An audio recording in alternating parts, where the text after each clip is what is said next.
September 9th, a day that will live in infamy. For today, Microsoft, the first of the two, blunk. Blinked? Blanked? Either way, the game of chicken is finally over. And you may say that Microsoft have lost because they did it first. But frankly, I think they won because they did it first. What's going on, everybody? It's Q here from RetroQ Gaming. And finally, the bullshit is over.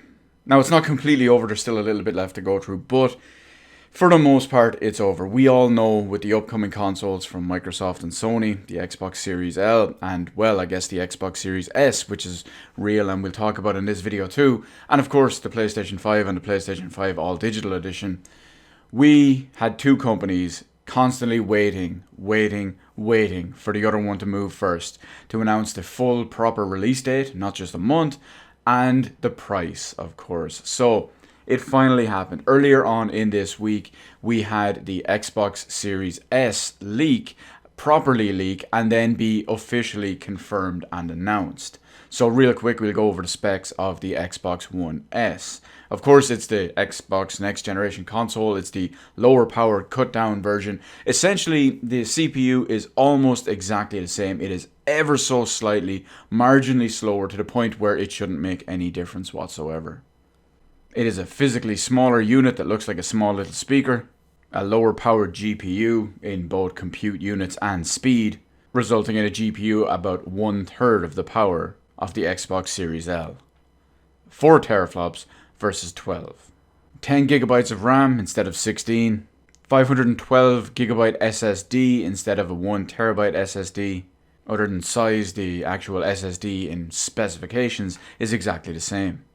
The important thing to note is it does not have a physical media drive, so you'll not be able to play physical based versions of games or even use it as a Blu-ray player or a 4K Ultra HD Blu-ray player. It has HDMI 2.1 for proper output, has performance targets of 1440p 60 FPS, or with modified versions of outputs, it has up to 120 FPS. Of course, it has 4K upscaling and all as well.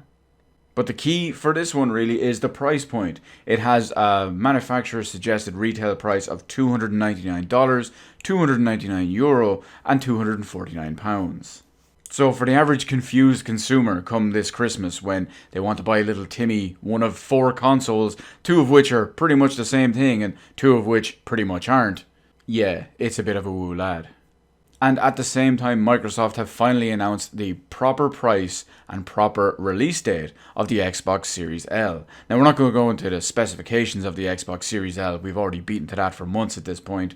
But the key important thing of the Xbox Series L is the price. It is going to launch at $499 US, €499, or £450. Both of these consoles, the Xbox Series S and the Xbox Series L, will be available on November 10th.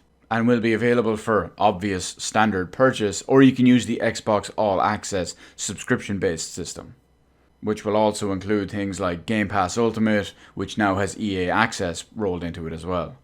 Still no sign of free online like everyone has been incorrectly claiming though. Remember, they're just wrong. It's getting rolled into other stuff. And with the announcement of the proper release date of these two consoles as well, several next generation games have had their release dates moved forward to coincide and be launch titles. Such as Yakuza Like a Dragon, the next generation version will be available on Xbox on day one, Assassin's Creed Valhalla, and Watch Dogs Legion, among others.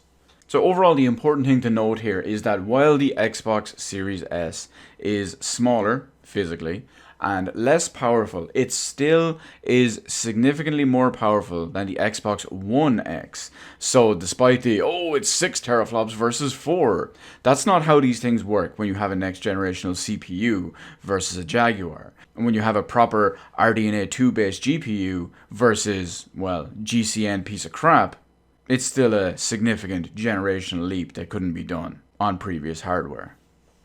So now that we know all this and it's all out of the way, pre-orders do go officially live on September 22nd, although many places have already been taking unofficial pre-orders in the meantime. But now we have to sit and wait to see what Sony are going to do. We were all pretty much sure that Sony were going to wait for Microsoft to do it, not so much the release date, but go with the price. and they would try to undercut them. Granted that the PS5 is less powerful than the Xbox Series L in every way except for the expensive SSD, it's fairly reasonable to assume that the console overall is going to be cheaper to manufacture. Therefore, they might be able to sell it cheaper and still maintain the same kind of loss on it. Because clearly, at $499, Microsoft is taking a big loss on the Xbox Series L. Who knows? We have to wait and see. Supposedly these things are just going to be out of nowhere because, well, console makers treat their fan bases and treat their consumers like children. Probably because they are children, either mentally, physically, or both. But anyway, this all remains pretty much a moot point, because at the end of the day, the Xbox One S, the Xbox One L are both 100% irrelevant.